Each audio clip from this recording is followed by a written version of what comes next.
Two programs desperate for a win tonight at 7 p.m. Eastern Time.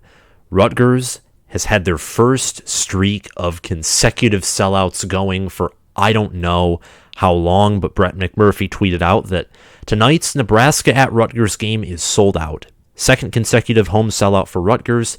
It's the first time that Rutgers has had consecutive home sellouts since the Scarlet Knights opening 3 conference games in the Big Ten in 2014. Closer to 10 years ago than 5 years ago. For context, I would have been 11 turning 12 in 2014. So that's a long ways away, at least from my perspective of life. Some of you watching who are in your 40s, 50s, 60s, that might seem like just yesterday. But it's all perspective. And the perspective of this game, I think, is whoever wins this game has a real good chance of going bowling. For Nebraska, they're 2-3. Their schedule's only going to get tougher from here, but they beat Indiana. If they can get a road win against Rutgers, they can get some momentum heading into playing at Purdue, hosting Illinois, hosting Minnesota, playing at Michigan, hosting Wisconsin, and traveling to Iowa. The West looks weak. Nebraska is ironically tied for first place right now. The West is just an absolute dumpster fire. If Nebraska can travel at Rutgers and win and get something going, they can finish high despite not being a high-quality team. That's just how bad the Big Ten West is this year. And for Rutgers, they're 3-2. They dominated their non-conference slate outside of, barely beating Temple. And, they had a good win on the road against Boston College. So that statement, I might retract that, but still, they won all 3 of their non-conference games. They destroyed Wagner as well before returning home to play Iowa, getting solidly beaten there, and getting blown out by Ohio State last weekend, 49-10. They, with a sellout crowd at home, have a chance to pick up their first conference win. And from there, they would only need 2 more wins, facing Indiana, playing at Minnesota, hosting Michigan, playing at Michigan State, hosting Penn State, and playing at Maryland. They would only need to win 2 more of those games if they beat Nebraska tonight to get to bowl eligibility. So there's a lot of interesting storylines behind these 2 teams. Nebraska has underperformed expectations per usual, expectations that this season especially I contributed to, thinking that this team would foolishly go 10-2, as many of you know. And while there is a chance for them to win the West because of how bad this division is, they are not even close to the quality team that I anticipated them to be. Rutgers is performing about per usual to my expectations, but that's still not saying that they're doing any great thing or that they've had like a miraculous season or anything. They're a 3-2 football team who currently looks to probably miss going to a bowl game for the 3rd season in a row. I really don't want to count last season because they shouldn't have. Texas A&M should have played in that game. It's really going to be the 3rd season in a row, if you look at it, that Rutgers hasn't gone to a bowl game, or to probably put it more accurately, where they've had a losing record in Greg Schiano's 2nd tenure. So some interesting storylines to follow, and without further ado, I think we might as well get into this game. It's taking place tonight at 7 p.m., and it will air on FS1. 7 p.m. on a Friday night, it's a sellout. And I think that Rutgers on defense, special teams, and trench play is better. Nebraska, they're better at quarterback, better at running back, wide receiver, tight end. Staff is a close one because I think that having Mark Whipple as the OC, Bill Bush as the DC, I really like that combo for coordinators, but Mickey Joseph is a first-time interim head coach. Greg Schiano is a veteran coach, like absolute veteran head coach. So I'm going to go with Rutgers for staff. At quarterback, I'd take Casey Thompson over Evan Simon any day of the week. Anthony Grant, fantastic running back, though what I will say is Sammy Brown V is certainly an underrated player. He's a freshman, and he leads Rutgers in rushing yards with 210 and 2 touchdowns. We'll talk more about him in a few minutes. At wide receiver, you got Trey Palmer, you got Marcus Washington, You have a lot of guys for Nebraska to do well at the wide receiver position. Trey Palmer being a very good wide receiver. Aaron Cruikshank is a name to watch at wide receiver, guy who has been a return man for years and also plays wide receiver for Rutgers. He played at that same position at Wisconsin before. At tight end, Travis Vokalek, and battling him up against Johnny Langen there. I trust Sean Beckton in his tight end room over Rutgers' tight end room. But in trench play, Nebraska has had one of the worst offensive lines, especially in, I would say, pass block. Earlier this season I would have said run block, but pass block, it's been a consistent problem. It's the same thing with run block. The offensive line for Nebraska is it's terrible. The defensive line, Nebraska doesn't even have 10 sacks yet. They have 7 sacks. 7. Their defensive line outside of Garrett Nelson and Ochon Mathis is just awful. Their defensive tackles stink. Rutgers, on the other hand, allows less than 100 rushing yards per game. And at linebacker, this one was really close. I think it's pretty 50-50. But because of the fact that Eric Chinander, and part of this has to do with staff, I think staff and how a staff is also affects how position groups individually perform, because that's how much coaching matters. And you've seen that with... Just look at Iowa to draw a comparison to a rival of Nebraska and a team that Rutgers has played this year. Iowa, they do not have 4- and 5-star talent, but on defense, Phil Parker and Kirk Ferentz, they know how to make those defensive players, especially at linebacker and safety and corner, play like 4- and 5-stars. So because of coaching, I'm going to give the linebacker room, which I think is 50-50, to Rutgers. Defensive backs go to Rutgers as well, along with special teams. Special teams by a mile here. And Nebraska's special teams unit is better than last year's, but Rutgers and what they do, especially with Adam Korsak at punter, they're great on special teams. Rutgers being a defensive and special teams type team, Nebraska being much more offensive oriented.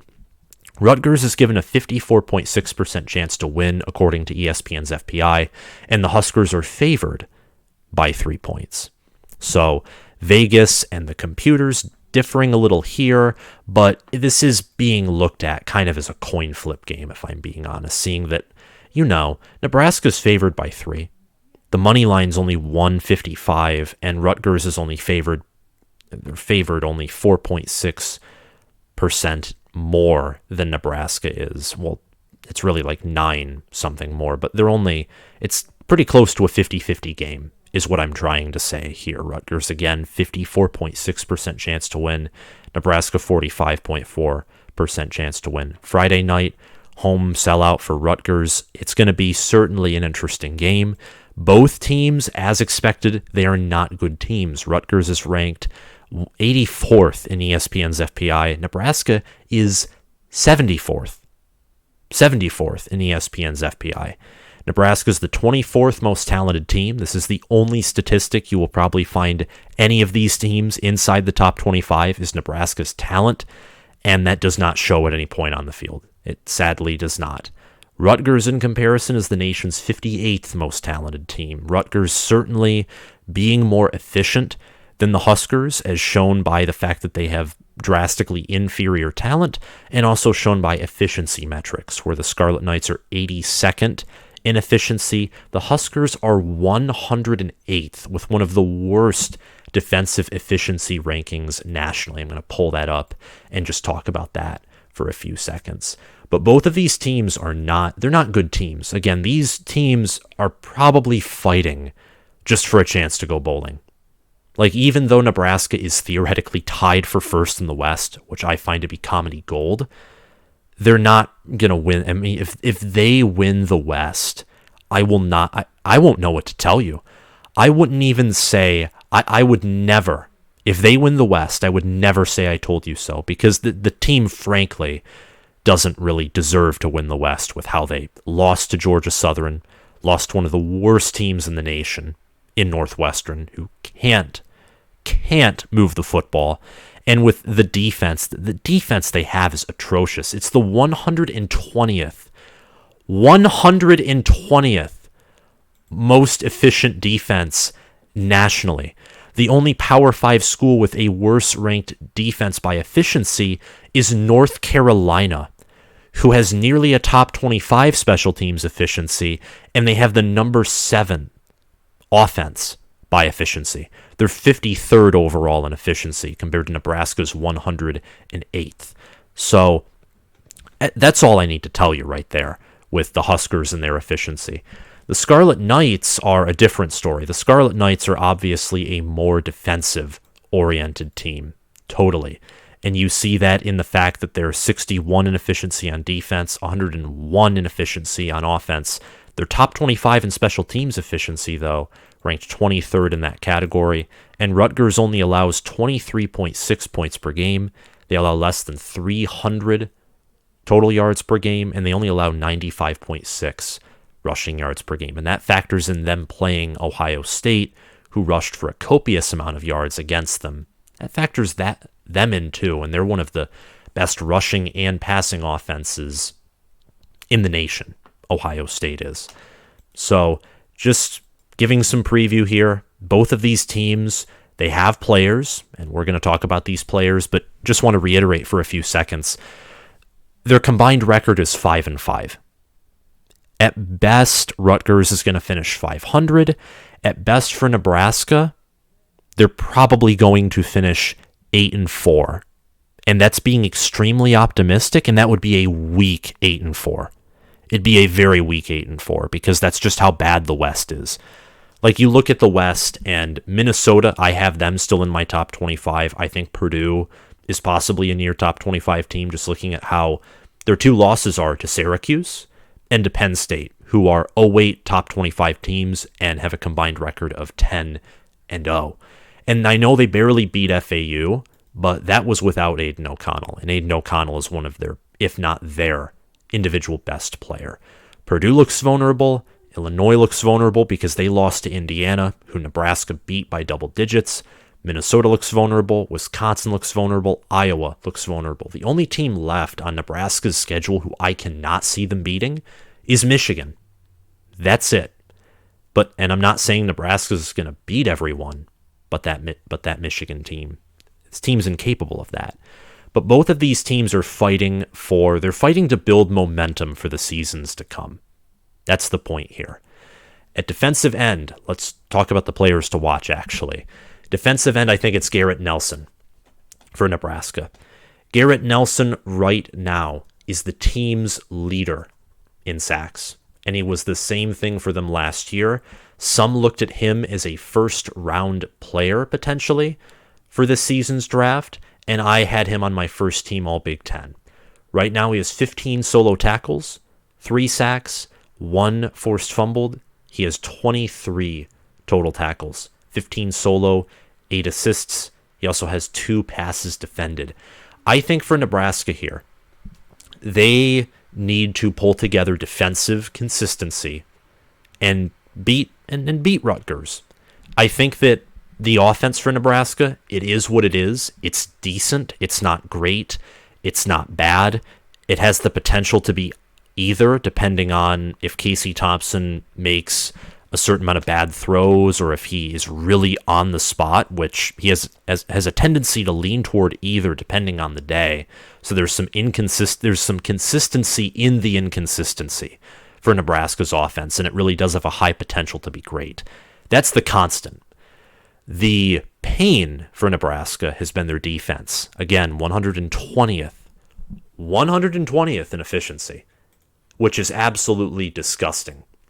Absolutely disgusting. Their defense allows 32.6 points per game. Their offense scores 31.4. The scoring offense is around 4 or 5 points better than it was last year. The problem is the defense they allow nearly double the points of last year's squad. So Garrett Nelson, he needs to step up.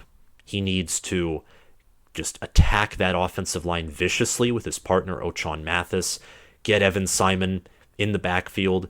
You could also put up, I'd say, Luke Reimer or Nick Henrich. I'm looking for a defensive. If Nebraska wins this game, I'm looking for a defensive player to step up and either eliminate Rutgers' passing attack or limit Rutgers' running back, Samuel Brown V. And I put him up there because, as we know, Nebraska, they cannot defend the run. They just can't do it. And it's sad. Sammy Brown the fifth, 210 rushing yards, 2 touchdowns, 5 yards per carry. And he was not even starting at the beginning of the season. He only had 1 attempt for 1 rushing yard against Boston College to begin the year. He then got 12 carries against Wagner, which is where he got his 2 touchdowns, and he had a long of 20 rushing. 8 carries against Temple, 6 against Iowa. He had a career-high 15 carries and a career-high 79 rushing yards against the Ohio State Buckeyes October 1st.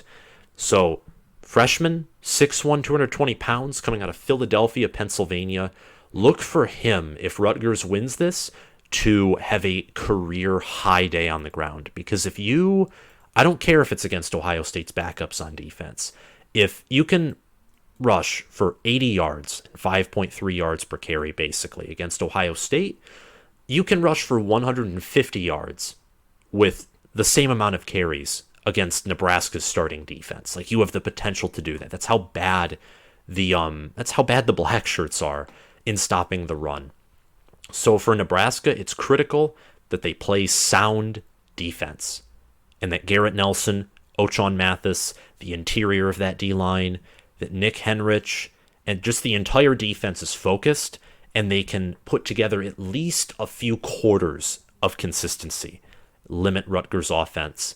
And then for Rutgers, it's important that they just score, because Nebraska's offense being consistent in some of the inconsistent, they have playmakers in Trey Palmer and Casey Thompson, and that connection will burn Rutgers' defense at some point. There's just too much star talent there, too much scheming by Mark Whipple to fully contain that Nebraska defense with Rutgers' talent.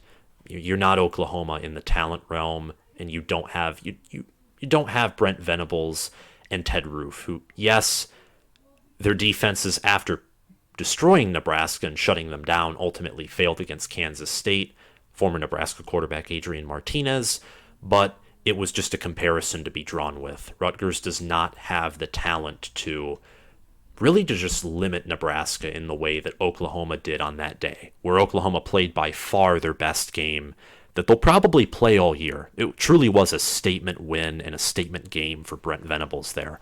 Nebraska's offense will do just enough, I think, in this win. I'm picking 31-24. It will be a close game. This is probably going to be one of Nebraska's last wins, because Rutgers is going to be their easiest or one of their easiest opponents they face for the rest of the year. The overall talent edge favors Nebraska here. They're top 25 in star talent. Rutgers is not even top 50. The question is, can Nebraska's defense make plays? That's going to be absolutely critical if they want to win. Can they make plays? Can they? Can Garrett Nelson get in the backfield and get like 2 or 3 sacks? Can Ochaun Mathis get a sack? Can they get a few tackles for loss and prevent Samuel Brown V from escaping and breaking off big runs? Because that's what happens every time Nebraska faces the run. Every time there's like this gaping hole, this gaping wide open hole that I feel like I could pick up 10 or 15 yards if I ran the football. And I'm 6'2", 165 pounds, and I haven't played a day of football in my life. That's how big the holes the Nebraska D-line opens up. They can't do that. They can't do that this game if they want to win. And I think they will I don't think they'll be vastly improved. I don't think so. Even though I think Bill Bush in his first game against Indiana proved he's better than Eric Chenander. But they will make some plays. And they will improve, and they will build upon last week's win. I think the Huskers will. Rutgers' defense will be tested by Nebraska's offense, by Casey Thompson, by Anthony Grant, too, who I think, yes, he got shut down by Oklahoma, but Kenneth Walker got shut down by Indiana, got shut down by Nebraska in 2021. I still think the comparison is valid. The difference is Nebraska just doesn't have the mental toughness that last year's Michigan State team had, and it's really, really showing here, because mental toughness favors Schiano and company, at least right now. Mickey Joseph, with the energy he's brought to the program, and Sean Beckton commented on this in an article on 24/7 Sports, that he's the same guy he was before he was the intern. He still has juice, fight. He's sociable. He's intelligent. He knows what's going on. He's managing the team as best as he can. But I'm still not going to exactly favor the mental toughness of Nebraska here over the mental toughness of Rutgers. Greg Schiano, just looking at his resume and Rutgers in a whole and what they do on defense and special teams, to me is just like a mentally tough unit. And this game might as well be decided by a coin. Flip of a coin, pretty 50-50 game. So I look at this game, and I'm not a sports bettor myself, but I wouldn't touch this game because I don't know, to a certain degree, I don't know who's going to win, but I'm just going with the talent. I'm going with the fact that Nebraska's coming off a win at home to give them some juice. Rutgers is 0-2 in their last 2 games. They got dominated by Iowa. They got blown out by Ohio State. So we'll see what happens. But there's going to be college football on tonight and tomorrow, and that I am excited for. And that's all I have to say in this video. If you liked it, make sure to hit that like button, hit that subscribe button, click the notification bell, and comment your thoughts on this video down below. Thank you all for watching, and I'll see you guys around. Bye.